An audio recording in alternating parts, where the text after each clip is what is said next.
this is it. Octopus on a treadmill. We will be doing signings and book sellings afterwards. So it's such a fabulous book, Gifty. It covers many themes and in such a great digestible format that it makes it really, really easy. And there are many chapters in there that could be books in their own right. And the other thing that was Joanna Lumley, who wrote the foreword, she said that she wished she had had this book years ago when she was a young woman starting out. So, which is, I can agree with what she has said there. And for all the men, thank you for coming. There are some things for you. Chapter 3, you can read chapter 3. One chapter. What's chapter 3? It's a nice interview with a chap. All right. And then there's some good stuff about also hormones and things that is relevant to you guys too. Does it tell us how to solve it? And also, just a little moment, Octopus on a Treadmill is number 5 on the Amazon.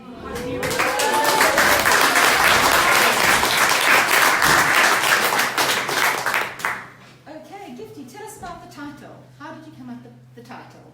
Right, so I guess the title, shout out to a few people in the room, you know yourself. I couldn't have got here by myself, so thank you to everybody. And for a young woman in the room now whose birthday it is today, you know yourself. Ravinda, happy birthday, and I hope you take on some of the lessons in here and don't make the mistakes that I made. To Inga for forcing me to wear the red dress this morning. I was going to whimper out, but she sent me a text this morning to say you have to wear the red dress. So, and to all the women in this room, this is a celebration for all of us because I felt I had to tell this story so that nobody ends up standing by a tube station on their own feeling desperate. How did we come up with the title? Now I'll answer your question. Again, this goes out to the men in the room. The title is from my husband. He came up with it, not me. He has been very aware of my struggles. His ears have been turned to charred lumps for a number of times. I just winked at him. And so, you know, he knew the multi-arm, 8-arm thing I was doing. And I was going to call the book How to Live Without Prozac, and I thought maybe not. And then, you know, we did troubleshoot, whatever, brainstormed even, a few names, and then Octopus on a Treadmill is what he came up with, and I thought, I like it, and that's what we went with. Excellent. And how did your journey begin, and what inspired you to write the book? And also, how did you find the time to write the book? So I touched on the journey a bit when I found myself standing at Harley Street, clutching a spreadsheet of 14 symptoms, and spreadsheet because I trained as an accountant, so I think in spreadsheet. And I could track my symptoms monthly and see how well I was doing. So on the surface, everything was fine, because these were not the things like, it's not like, you know, your leg has been chopped off and, you know, everybody can visibly see your pain. No, it was one of these things you think, am I well, am I not well, you know, why do I wake up grumpy every morning, that sort of thing. And I decided to start tracking it. Of course, you go to your GP and they're like, yeah, you're fine. You know, you've got small children, you've got a full-time job, blah, blah, blah. Everybody's tired, just go away, stop bothering me. So my husband again pushed me to go private, which I did. And then I had my consultation, and then, you know, when you go private, you can have the test done there and then. And then next thing, I've been told all this, and then I'm standing by Marylebone tube station thinking, what the hell? And so I thought, there's got to be another way. The options I was being given, I was only 44 at that time, and I thought, no, there's got to be more to life than this. I'm not going to go down this route. I'm going to explore other options. Okay. And then where did you start in terms of, what was your starting point? Because the doctors prescribed HRT, hormone replacement therapy again, for those of you who don't know. And some of the symptoms, I'll read some of the symptoms, just in case there is some resonate. Night sweats, achy joints, foggy brain, memory issues, heart palpitations, sore breasts, anxiety, mood swings, headaches, no libido, heavy periods and irregular periods, along with urinary infections, digestive issues and extreme tiredness. So again, these in of themselves, a lot of people are used to feeling quite shitty, and this would just be normal. So what made you think that this isn't normal? And when you start reading around these things, you realize that this is not normal. You're not supposed to be tired all the time. You can be tired sometimes, but not tired all the time to the point of you're collapsing on your settee and you think you're watching the telly and you wake up and the telly is watching you.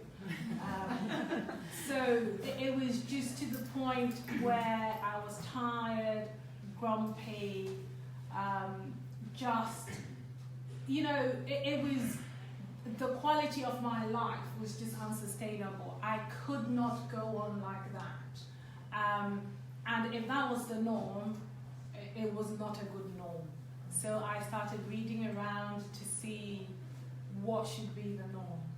And then I realized that this was just way off the chart in terms of what should be happening, especially at 44. So, and that was why I decided to go and have my self-check. Okay.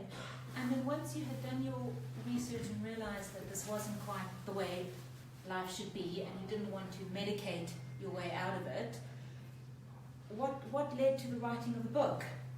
Right, so I was offered surgery or HRT for another 15 years, and I thought life is too short for either of those options.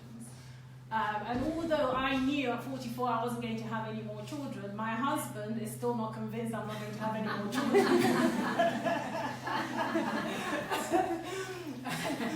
But anyway, that's another conversation. So I didn't want to go the surgery route, and I also didn't want to take the tablets, because at that time there was a lot in the press about the link of breast cancer to HRT and all that. Nobody knew what was right, what was wrong, and I thought, no, I'm not going to do all that. So then I started researching and reading what should be done, what should be the norm, blah, blah, blah. And then I started with a diet. And I thought all my life I'd eaten healthily, by the way. I'm the type of person who will prefer a boiled potato to chips. Right? I'm lactose intolerant, so that cuts out most desserts. Do you know? So I thought I was healthy. I was eating healthily, and then I started reading up about stuff and realized that, you know, the meat and stuff, all these hormones being pumped into the animals before they get into us, and if you have a hormone imbalance issue, which I was suffering from, the last thing you wanted was more external hormones being pumped into you. So, you know, I worked with the diet, I worked with the sleep, I worked with the exercise, and before this, so I was blessed to have skinny parents, so I was born skinny, but nobody stays skinny forever, not after 2 children anyway. But exercise for me, I thought was optional, so I could take it or leave it, and basically I just didn't do sweat. If there's too much sweat involved, I couldn't be bothered.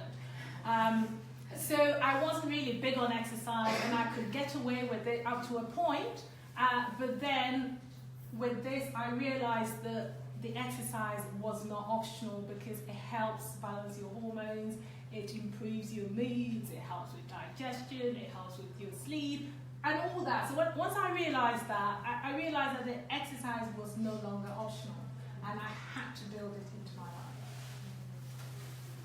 Okay. And now, there are many self-help books out there, and what makes yours unique? So what makes mine unique? I have walked the talk. There's nothing in here that I haven't tried. So the things that didn't work didn't make it into the book, but everything I've put in here, I have literally done it. The second thing is this is holistic. So some people would just think, I'm going to go on a diet, right? Don't do it. Eat for health, and the weight will correct itself, if you see what I mean. So it's holistic. I look at the diet, if you like, it's mind, body, spirit. So I look at the physicals, which is the diet and what you should be eating, blah, blah, blah. And then what really you should be putting into your mind to give you the correct mindset And then I go on about meditation and mindfulness as well. So this is a holistic approach. It doesn't just take one side, because they are all connected. So you can start with the diet, you can start with the exercise, you can start with the physicals, but eventually you will find your way to the other side and realize that they are all interconnected. And if you do it the holistic way, you get there quicker rather than just going at it from a one-sided angle. The other thing that's really interesting is that you've combined bits of African culture, Western culture, a bit of Eastern philosophy as well. So there's a nice mix that covers and it brings it all together. Yes, and I mean, obviously I'm African. And Kate here, although she doesn't look it, is African. And I think when I came to England when I was 20, so I've lived more of my life here than I have lived in Ghana, where I'm originally from. But when I was leaving, I was old enough to understand enough to have a different lens when I came here, to realize that things were done differently, and then you start questioning, why are things done like that? And then you take the good ones and you don't take, you leave the bad ones. So I had a choice, and I'm an avid reader. I could read until my eyeballs fell out. And that also led me to reading spiritual books, and I've always been interested in philosophy, and again, it gave me another lens to look at things, and that's how come I ended up, basically marrying up the African, the Eastern philosophy, and the Western stuff. Yes, because the celebration of women is quite different in Africa versus here. In terms of, for example, in Africa, when a woman gets her first period, it's a big celebration, and that's very, very different. And in the West, it's quite, we don't talk about it. It's under the carpet. Yeah. So, and I mean, it was a vivid memory. So when, sorry guys, when I had my first period, my mum was away, so it was my dad, and he just wanted to make sure I didn't miss out on anything, because there's special food that's prepared for you that you eat, and then it's your passage into womanhood, and it's a big deal, and suddenly you're just going from a girl to a woman, and you start strutting your stuff, and you feel, oh, I'm all grown up now, and all this, and it's celebrated. And I think if that attitude is imported over here, a lot of the issues that girls face here, and trying to suddenly, oh, I don't want to, develop an ounce of fat on my hip or whatever. Well, in Africa, they have such a thing called childbearing hips. But anyway, that's a different conversation. But that is when you're growing into your own. That's when you're growing into your body, and you accept it, and you welcome puberty, and it's not something to be brushed under the carpet and go and cry in a room about. No, it is a celebration of your womanhood. Because we are different, and men are different, women are different, and given all the Me Too campaigns, and there is a lot out there where we almost, yes, and I think this is a fantastic time to be a woman. It is. I mean, I've always loved being a woman. I don't know anything else. But I think it's fantastic in that women are so complex and exquisite and not that men aren't those things. They are too. This is about women for now, so bear with me. We are all those things, and I love the complexity being a woman brings, and our biology is different from men as well, and we're built in that complicated way with our hormones to help us deal with the different things we're supposed to deal with. And our lifestyles, and I go about this in the book, should reflect our cycles and where we are. So you're dealing with different things at different points in your lunar cycle, because that is how we're built. I'm not saying we should go and howl at the moon when we have a full moon. Not quite, but not that far away either. And you need to respect those, and certain times is not the time to take on the builder, right? So that certain time when you're feeling, at your most wonky, the week before your period, is not the time to go into that negotiation with Ed. No. You need to know. You need to know when to take that on, when you're feeling everything at your most, and when you know your chart, you can plan around that, and that's when you go in there thinking, yes, bring it on. I can take the world on my shoulders. And then the times that you're not feeling like that because your biology is not supporting you, that's when, you say to your partner, you're bringing me breakfast in bed, and that's the end of it.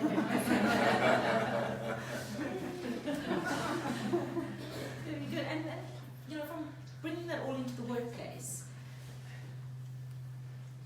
we women still face challenges, but again, how in a way it's almost seemed where as you go up the corporate ladder, I don't think our women are judged in a different way to men are judged, the way men are judged. Yeah. And do you think we'll ever get to a point where it's just accepted that we can say, okay, sorry guys, I'm not doing, where we can embrace that part of us, because there's also the other things about bringing your whole self to work, etc., etc. And I don't think we're there yet. No, but it's changed hugely. Okay, everybody knows I'm 105 years old. But when I started out, all this flexi working and stuff we do now, it's just not there. It wasn't there when I started out. I remember, and I wasn't working for BP at the time, going on a business trip to Boston. My son was 1 year old. I had a new nanny. I took both the nanny and my son with me because my husband was out of town to Boston on business because I couldn't have the flexibility to say I'm going to Skype in or whatever. I had to do that. So times have changed a lot, significantly. It's not there. But now I think women are beginning to get the vocabulary. We're beginning to get more assertive. Ravinder's age, by the time they get to where we are, they have a whole new world in front of them. And also, to be fair to the men, we women have not been very good at educating them on our needs. And as we find the words and get more assertive, which I go into this as well, in educating them to our needs, they become more supportive of us because, we expect them to be psychic. Because for us, we think, if I have to tell you, it's not good enough. Yeah. They're supposed to read our minds. And give the men a break, because they think we're complex. And to be fair to them, we are, right? And so we have to educate them, and then it helps them to be supportive of us. But things have changed a lot. They're not there. But, Harvey Weinstein, you've gotten into hiding. When he comes back, he will find a whole different set of women who are more self-assured and can tackle him in a completely different way. Very good. Yeah. And so do you have compassion for younger women entering the workplace? Do you think it's easier now or harder in some ways? It's different. For the younger women, they face different challenges. When I was starting out, there was no social media for a start. So they face different challenges. So, and every generation, it has its pluses and minuses. But for them, I think that some of the hard work is being done, and now we have D&I. Again, when I started out, there was nothing like D&I. And currently, we're talking about women's issues. For me, and I've always said this, it's not about a human issue. Sorry, it's not about a women issue, it's a human issue. It's just, treating everybody the same. And then if you do that, it doesn't matter their gender, it doesn't matter their race, it doesn't matter their sexuality. It is a human issue. Treat another human being like another human being with respect and all that comes with it. And then we don't have to be splitting hairs into whether you're black or white or a woman or, trans or whatever it is. Very true, very true. And we haven't actually, the one thing I did want to talk about, which you mentioned in the book, is the guilt. The guilt, that wonderful woman guilt. Yes. That we beat ourselves up, and how would you recommend we tackle the guilt? Accept it. So whatever happens, and this is what I said to my children when I'd forgotten that it was non-uniform then and the only kid stood there in the uniform. It happened because, the email came out, I read it and, forgot. And then you get it, you think, I'm the worst mom in the world. And we've all thought of that. And I've got a friend who, when I think I'm the worst mom, she tells me her stories and I think, maybe I'm not so bad. So we all beat ourselves. You're going to get something wrong, you're going to drop a ball somewhere. And, again, I said to my kids, don't be afraid to be different, you know, and that is for when I've forgotten something. You're going to be different. You know, so just don't be afraid, just go in there and rock your difference. And as a working mother, you're always on the periphery anyway. You're always on the margins. So you have the full-time mothers in there in the schools, they know everything and all this, and then you're always on the margins. And accept the fact that, you know, for those of you who choose to have nannies, your nannies will know more at some point about your children than you do. And that's okay too. It teaches the children interpersonal relationships. They can relate to other people apart from their primary carer, if you like. But research has been done to prove that children's mental well-being really is anchored to their mother's mental well-being. It's not their nanny's mental well-being. It's not the father's mental well-being. And this was research done by LSE. So, you know, our mental well-being is what is setting the emotional template for their life. So long as we're happy and we're looking after ourselves, getting all the help, you know, we can get, and we're happy, the children, you know, will be all right. So we can't do everything. Don't beat yourself up about it. You know, by all means, do your best. By all means, do your best. But at one time, Mother's Day at school, they had a Mother's Day assembly. Of course, you know, I had an 8 o'clock meeting or something with KL. So, you know, down the M25, I couldn't go. And then afterwards, one of the mothers told me, I think I should tell you because you weren't there, your son, because they went around asking the kids, why do you think your mom is special, or why do you love your mother, whatever it was they were asking them. And he said, I love my mother because she says to me, or she says to me, or she tells me whatever it is.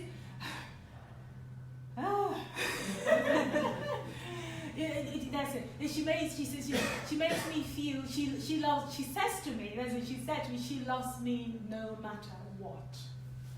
Now, we say all these things to our children all the time, I love you to the moon and back, and whatever we say. You just never know what they're internalizing.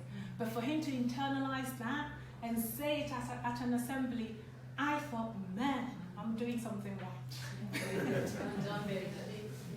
I'm just conscious of time and thought maybe we can move to questions and questions.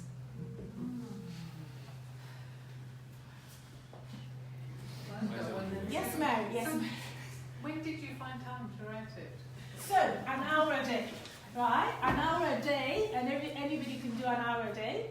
And then the weekends, basically, I will just lock myself into a room, and then the weekends maybe I will do like a 4-hour block. But basically, it was an hour a day is very achievable. Everybody, it is achievable. And so that's how I did it. I missed my timelines a few times, and my editor wasn't happy with me. And then she was chasing, and because originally we were going to go for autumn last year was when we were going to bring it out. And then I missed those timelines, and I said, oh, I think International Women's Day will be a lot better.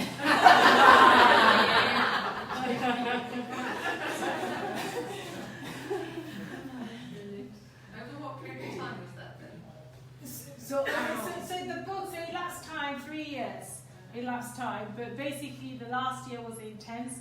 And then of course you finish it and it goes to the editor and it comes back and they've marked you all over. You think, oh man, I'm doing and then you do that, and then you keep changing, and to be honest, you know, you're really never 100% happy until, you know, somebody says you can't change anything anymore. But there's always one more story to put in, I've remembered this, or, you know, but from start to when the last time was 3 years, but I'd say the last year was the most intense. Anyone from the back?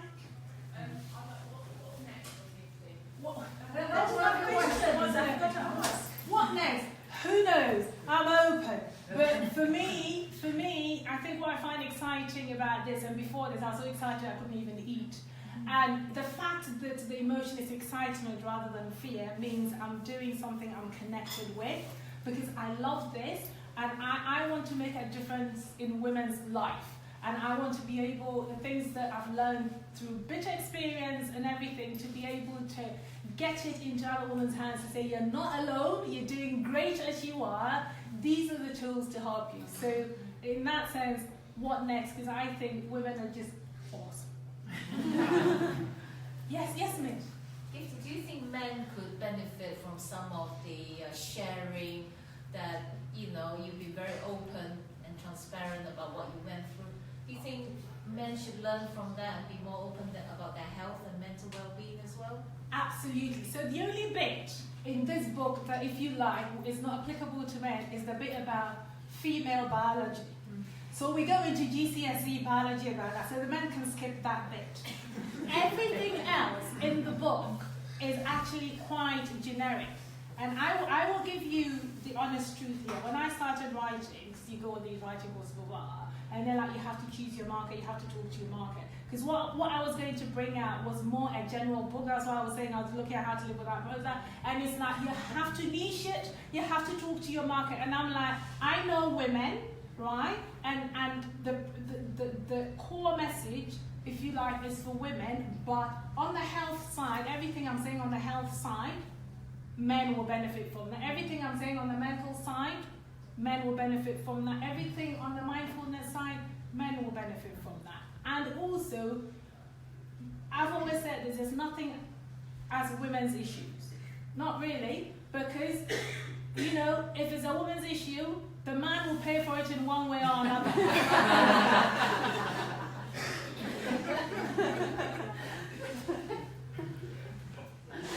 Any more? Don't be shy, don't be shy.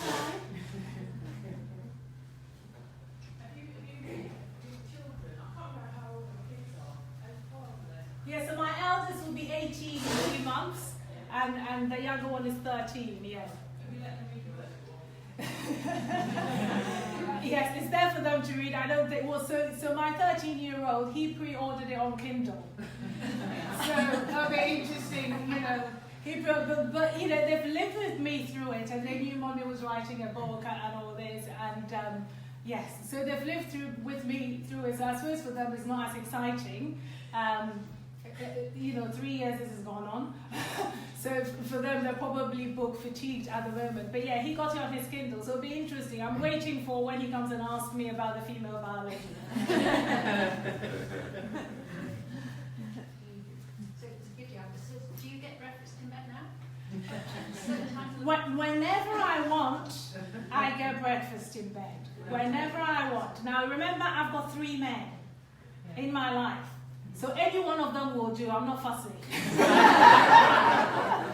And if I add a dog, I've got a dog as well. So in our household, we're quite low on the estrogen, actually. So there's just one other female about for me, which is the other dog, or the other one, of course. And then, of course, there's my lovely PA, Laura, who literally keeps my life together and makes sure that, I'm going wherever it is I'm supposed to go. So when people are saying, how do you find time to do it, or how do you do it, or I don't do it all, I do the bits that I need to do and I can do. I have people like Laura in my life to help me to, do everything. So when I'm in BP, she is there doing all the books and the email and the Facebook and all that. I don't have to worry about that, and then I will deal with the escalation. But of course, the book itself, she couldn't write it for me, so I had to knock on the door. Yes. From a man. Oh, yay! Laura, thank you so much for that. I don't think I need to read the book. But it is important to recognise that you do need to bring the whole stuff to work. We are recognising the fact that we live in a community which does need respect and does need recognition, good and bad. And I think that bringing stuff to work is also important. To that extent, I do question my manhood after this. To see whether it's wrong gender or what. I'm missing a trick or something. But anyway, I'm sure it'll be well received by a lot of men as well. Thank you very much, Rahul. And Rahul, I had to struggle with some serious statistics in the book, and I think I only had maths GCSE, and that was that. And serious statistics, I'm like, how am I going to break this down? This is the LSE research, and how am I going to break this down, make it more digestible for people, because they're talking about coefficients of whatever, and I thought, who wants to do that? But Rahul being this really clever guy, I'm like, mate, can you help me break this down? What does this mean? and so he helped me break that down as well. So I'm very grateful. So thank you, Gifty. Let's draw it to a close now, and those that need to get back to their offices, please do that. But fantastic to hear your story, really inspiring. Really looking forward to the sequel. No pressure. Yeah, and thank you very much everybody for coming, and congratulations. Thank you. Very much.